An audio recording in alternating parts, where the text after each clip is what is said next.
جماعت خدا کے فضل سے دعوت اللہ کے کام میں مصروف ہے اور خدا کے فضل سے ماشاءاللہ اچھے نتائج بھی برآمد ہو رہے ہیں.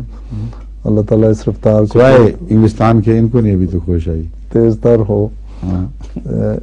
دوسری طرف جو ایک خدشہ ہے اور جو محسوس کیا جا رہا ہے وہ یہ کہ نو مبین کی تربیت کا اس طرح کا نظام نہیں ہے جیسا ہونا چاہیے اور خطرہ ہے کہ وہ ضائع نہ ہو جائے. ہاں یہ تو رہتا رہے گا خدشہ. ہر چیز جس کو آپ اپنے دائرے میں لاتے ہیں وہاں یہ خدشہ لازمی ہے.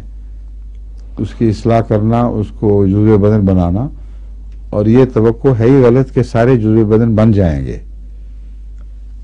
اب جب کھانا کھاتے ہیں تو صالح غذا ڈھونڈتے ہیں نا اپنی طرف سے، یا گندی غذا تلاش کرتے ہیں. صالح کا مطلب ہے جس کا اکثر حصہ بالکل پاک صاف دکھائی دیتا ہے، لیکن جب کھاتے ہیں تو اس میں سے کچھ ضرور فضلہ بنتا ہے جو جزو بدن ہونے کے لائق ہی نہیں ہے. ایسے لوگ ہیں جو بدنیتوں سے آتے ہیں، ایسے لوگ ہیں جو کسی سفارش کی خاطر، کسی باہر جانے کی خاطر، ہزار نیتوں کے فساد ہیں جن تک انسان کی نظر ہو ہی نہیں سکتی. اس لیے یہ خیال کر لینا کہ 100% درست آئیں گے، اور اگر 100% نہ سمجھے تو ہم سمجھیں گے کہ ہمارا کاروبار ہی غلط ہے، یہ بالکل غلط سوچ ہے. کوشش یہ ہونی چاہیے کہ جہاں تک انسان نظر رکھ سکتا ہے تقویٰ والے لوگ ڈھونڈے، اور جہاں انسان کی نظر نہیں پہنچ سکتی وہاں غیر متقی بھی ضرور آئیں گے. اور رسول اللہ صلی اللہ علیہ وسلم کے زمانے میں بھی آتے تھے. اس لیے بعض لوگ جو اعداد و شمار چھپتے ہیں نا، کہتے ہیں یہ جی خام خواہ فلاں بھی چلا گیا، فلاں ایسا ہوا تھا. وہ اپنے نہ کرنے کے وجہ سے کرنے والوں سے ایک پرخاش سی رکھنے لگ جاتے ہیں، اور اگر ان کا کوئی بنایا ہوا واپس ہو گیا یا کوئی شرارت کر گیا یا کسی کے پیسے کھا گیا تو ان کو اس سے خوشی ہوتی ہے، کہہ کے لگاتے ہیں کہ دیکھو جی یہ دھوکہ ہی ہے صرف. حالانکہ وہ اپنے جرم میں اضافہ کرتے ہیں. پھر آپ بے عمل اور ایک شریف دیانتدار عمل کرنے والے کی اس ناکامی پر جو ناکامی اسلام کے اول دور میں بھی ہوتی تھی، اس پر جب مذاق اڑاتے ہیں تو وہ گویا اس دور پر بھی مذاق اڑا رہے ہیں. کتنے نئے آنے والے تھے جو منافق کہلائے، قرآن نے ان کا ذکر کیا، فوج اور فوج تھے وہ. تو اس پر کیوں کہہ کے لگاتے جو وہ کہہ کے لگاتے تھے؟ تم کیوں کہتے ہو کہ اللہ لعنت ڈالے ان پر، پھر ان پر رحمت بھیجو، کیونکہ تم بھی کہہ کے لگاتے ہو ان پر. تو جب ہمیں کاروبار وہ کرنا ہے جو رسول اللہ علیہ وسلم کا کاروبار ہے تو اس کے منافع بھی ہوں گے، اس کے نقصان بھی ہوں گے. ان پر نظر رکھتے ہوئے قرآنی تعلیم کی روشنی میں ہمیں احتیاطیں کرنی ہوں گی. اور وہ ہے اذا جاء نصر اللہ، اعوذ باللہ من الشیطان الرجیم، بسم اللہ، اذا جاء نصر اللہ والفتح ورأیت الناس يدخلون فی دین اللہ افواجا فسبح بحمد ربک واستغفرہ. جب فوج اور فوج لوگ آئیں تو بغلیں بجانے کا وقت نہیں ہوگا. اللہ پاک ہے، یاد رکھنا تم پاک نہیں ہو، نہ یہ لوگ پاک ہیں، سب میں کمزوریاں ہیں. پھر استغفار کرو گے تو بچو گے.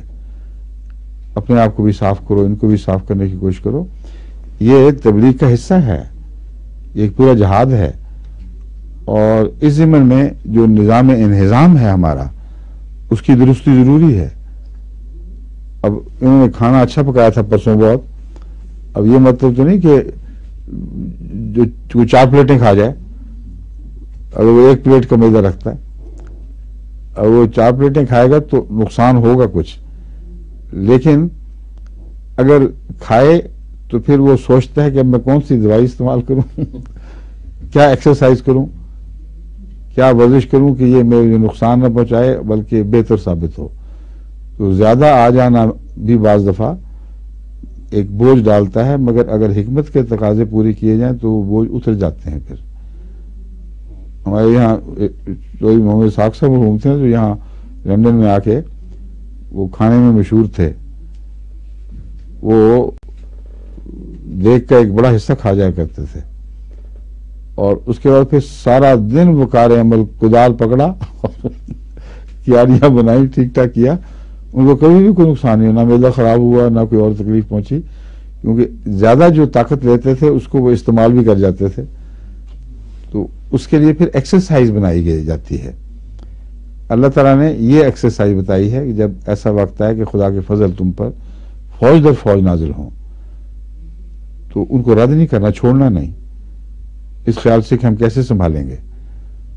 اس وقت سبحان اللہ پڑھا کرو کہ اللہ پاک ہے جس نے سب کچھ دیا ہے، ہم نقائص سے پاک نہیں، وہ پاک ہے، وہ ہم مدد کر سکتا ہے ہماری، وہ ان کو صاف کر سکتا ہے، لیکن استغفار کرنی ہوگی اپنے گناہوں کے لیے بھی اور آنے والوں کے لیے بھی۔ یہ تو ایک جاری چیلنج ہے، اس میں گھبرانے یا ڈرنے کی بات کوئی نہیں۔ اور تبھی میں نے اب افریقہ وغیرہ جہاں بڑی تعداد میں لوگ آئے ہیں ان کو اب ایسے نظاموں میں تقسیم کر دیا ہے، جو ایک تبلیغی نظام ہے جو نئی ٹیریٹریز، نئی فتوحات کے لیے آگے بڑھتا جائے گا، اور ایک پیچھے پیچھے سنبھالنے والوں کا نظام ہوگا جو جن کی ذمہ داری ہوگی کہ ہر آنے والے کے لیے وہ تربیتی کلاسز لگائیں گے، ان کو روحانی طور پر زیادہ مستحکم بنائیں گے، ان کو رسول اللہ صلی اللہ علیہ وسلم اور حضرت مسیح علیہ السلام کے زمانے کے ایمان افروز واقعات سنائیں گے، اور جو بنیادی دینی علم ان کو ہے ہی نہیں، محض بیت سے کیسے آ جائے گا، اس کو سکھانا شروع کریں گے۔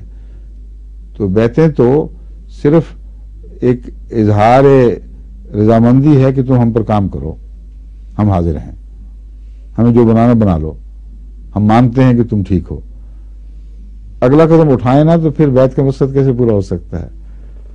لیکن اٹھائیں بھی تو پھر بھی نقص ضرور رہیں گے، کیونکہ یہ تو ہو ہی نہیں سکتا کہ جتنے آنے والے ہیں وہ 100% سارے نظام کا حصہ بن جائیں۔ وہ نظام جو خدا تعالیٰ کا ہے روحانیت میں بھی چلتا ہے، کچھ ان میں فضلہ بھی بنے گا، پھینک دیا جائے گا باہر، اور یہ بھی صحت مند نظام ہے جو ساتھ ساتھ پھینکنا چاہیے۔ اگر نہیں پھینکیں گے تو وہ نقصان اور پہنچا دیں گے۔ اس لیے میں ان سے کہتا ہوں کہ فوری نظر ثانی کیا کرو۔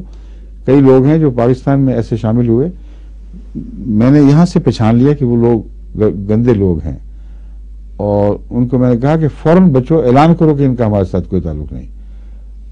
اور جب یہ کارروائی کا حکم پہنچا اس وقت تک ان کا اپنا اندر کا گند نکل چکا تھا بعض جگہ، اور بعض فتنوں میں مبتلا کر چکے تھے جماعت کو۔ بعض رپورٹر تھے جو فساد کی خاطر آئے تھے، جماعت اسلامی کے نمائندے ادھر ادھر، اور فرضی کہانیاں بنائی ہیں کہ میں نے رویا میں یہ دیکھا، تو وہ رویا پڑھتے مجھے پتہ لگ گیا کہ یہ تو خدا تعالیٰ اس قسم کی رویا تو نہیں دکھایا کرتا، یہ ہیں جھوٹے، انہوں نے خود بنائی ہے۔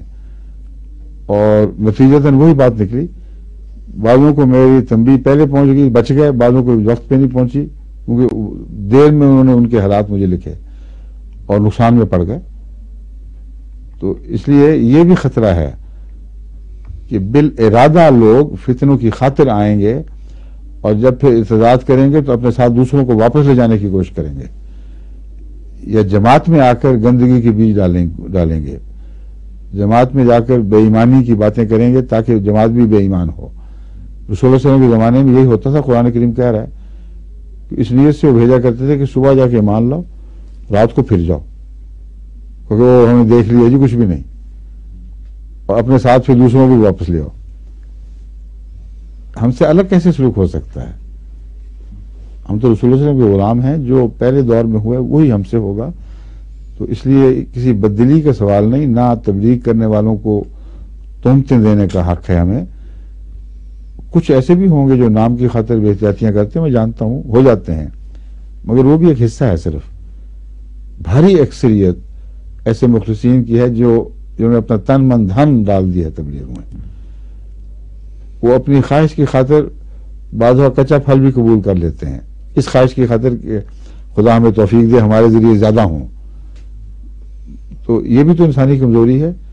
استغفار میں اس کا بھی اس حصے کا بھی علاج موجود ہے، مگر مایوسی کا سوال نہیں، جد و جہد جو جاری رہے گی انشاءاللہ۔ تعداد بڑھتی ہے بہرحال جماعت کی، مخلصین کی تعداد بڑھتی ہے۔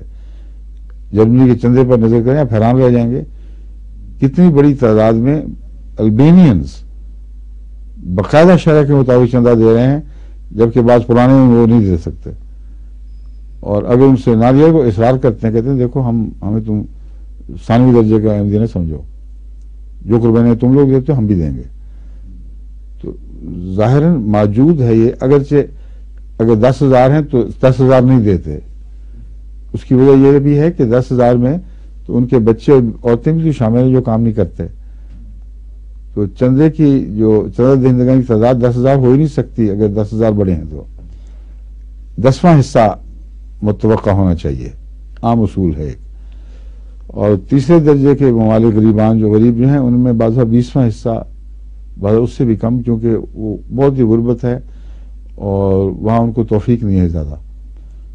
مثلا ہندوستان میں جہاں جن علاقوں میں جماعت پھیل رہی ہے اور ایسے غریب علاقے ہیں بمشکل 2 وقت کی روٹی ملتی ہے، ان کو ہم ابھی سے 16واں حصے کا پابند کرنے کی کوشش کریں تو مشکل ہے. تو میں ان کو کہتا ہوں کہ تم یوں کرو کہ صرف مزہ چکھنے کے لیے جو اپنی خوشی سے دے سکتے وہ کرو. حضرت مسیح موعود علیہ السلام کے زمانے میں پہلا یہی قانون تھا. بعد میں جب مخلصین بڑے ہیں اپنے کاروبار میں، اپنے عملی تعاون میں، تو پھر مجلس شورا نے یہ فیصلے کیا 1/16 بنایا جائے یا یہ کیا جائے. حضرت مسیح صلی اللہ علیہ وسلم کی جو پہلی تحریک وہ اتنی تھی کہ کچھ نہ کچھ ضرور دو خدا کی راہ میں، اس کے بغیر دین مکمل نہیں ہوتا. ان اللہ اشتری من المؤمنین انفسهم واموالهم بان لهم الجنہ، اس میں اموال داخل ہیں، لیکن فرمایا جو ایک دفعہ عہد کر لو پھر پابندی کرو اور کبھی پھر اس سے نہ ٹلو. یہی نصیحت میں نے افریقہ کو بھی کی ہے، یورپین ممالک کو بھی کی ہے کہ اگر ایسے لوگ آتے ہیں جن میں ابھی طاقت نہیں ہے تو ان کو یہی کہو کہ تم چاہے 1 مارک فرض کر لو، اپنے اوپر 10 مارک کر لو، جو بھی کرو یہ عہد کرو کہ اس کو نہیں چھوڑو گے. اور جنہوں نے یہ شروع کیا وہ بہت جلد بڑے ہیں. پھر افریقہ میں بعض ممالک میں نہایت غریب ہونے کے باوجود ہزارہا کی تعداد میں، اگر 1 لاکھ ہوئے ہیں تو 7-8 ہزار ایسے نکلے ہیں بیچ میں سے جنہوں نے چندہ شروع کر دیا. اور وہ اس معیار کا تو نہیں جس معیار کا جو ایک تربیت یافتہ آدمی زیادہ آگے بڑھ کر کرتا ہے، مگر دیتے ہیں اور جانبداری سے دیتے ہیں، جو وعدہ کرتے ہیں اتنا دیتے ہیں. تو یہ سارے پہلو ہیں جو اس جہاد کا حصہ ہیں.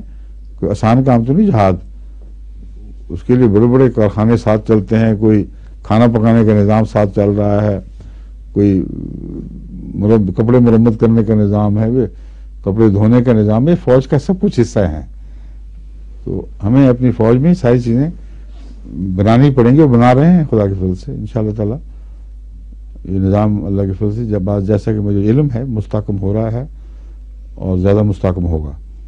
پھر ایک ایسا دور آئے گا جب ان کے سارے اعتراض ویسے کالعدم ہو جائیں گے، کیونکہ جب غلبہ پورا آ جائے گا اور ایک ریاست احمدی ہو جائے گی، پھر اصلاح کے اور بھی مواقع ملتے ہیں. پھر پورا نظام پھر اصلاح کے لیے آمادہ ہو جاتا ہے.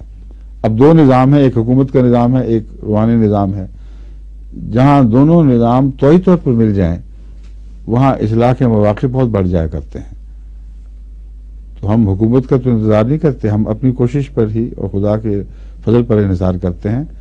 جو کوششیں خدا قبول کر لی میری مراد ہے. مگر یہ میں جانتا ہوں یہ انسانی نفسیات ہے. جہاں جہاں بھی غلبے کا زمانہ آئے گا وہاں یہ اصلاحی کاروائیاں جاری کرنے میں بہت سہولت ہو جائے گی، کیونکہ سارا نظام تعلیم جماعت کے رحم و کرم پر ہوگا. پھر جماعت کا عمل دخل ہوگا اس پر. وہ چیز جو اب ہم نظام تعلیم میں داخل نہیں کر سکتے داخل کر سکیں گے. جبر کی وجہ سے نہیں میں کہہ رہا، جو جماعت اسلامی کا تصور ہے، جبر تو نہ اب ہے نہ اس وقت ہوگا، لیکن نظام حکومت سے اس حد تک استفادہ کہ جو جائز ہو اور اس میں کوئی زبردستی نہ ہو، وہ زائد ایک طاقت ہمیں نصیب ہو جائے گی. کیوں جی؟ ٹھیک ہے، سمجھ گئے نا بات؟ جی ہاں جی انشاءاللہ. اب میرا وقت نہیں ہو گیا؟ اچھا جی، اب اجازت چاہتا ہوں. السلام علیکم. خدا 2 منٹ ہے. اچھا ابھی 2 منٹ ہیں. ابھی 1 منٹ.